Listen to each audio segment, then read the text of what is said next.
Hey everyone, in this video I'm going to go ahead and show you all how you can actually filter your data for your charts on Microsoft PowerPoint.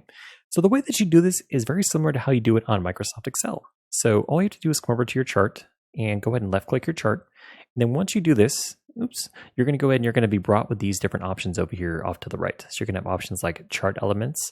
So you could do things like adding in different chart titles and data labels and all that good stuff. Or you can also come over here and you can select the chart styles. You can go ahead and change your chart styles. So you can do that here as well.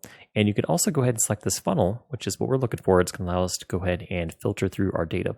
So maybe you wanted to come over here to your series, and the series is the kind of the value that you see here. So we have things like, bring that up again. We have things like mortgage, food, pet expenses, and hobbies. Maybe we just want to see pet expenses. So let's go ahead and remove these and let's go ahead and hit apply.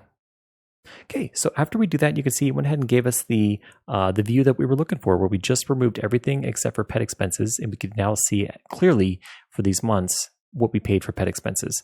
For us, we probably wouldn't want to do that just because it's the whole point of the budget is to kind of see everything that you're spending money on.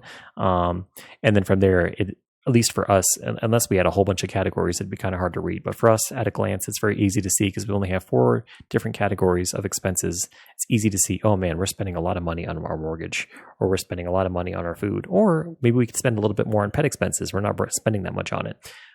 So yeah, that is how you're actually able to go in and filter the data on your PowerPoint presentation on your chart.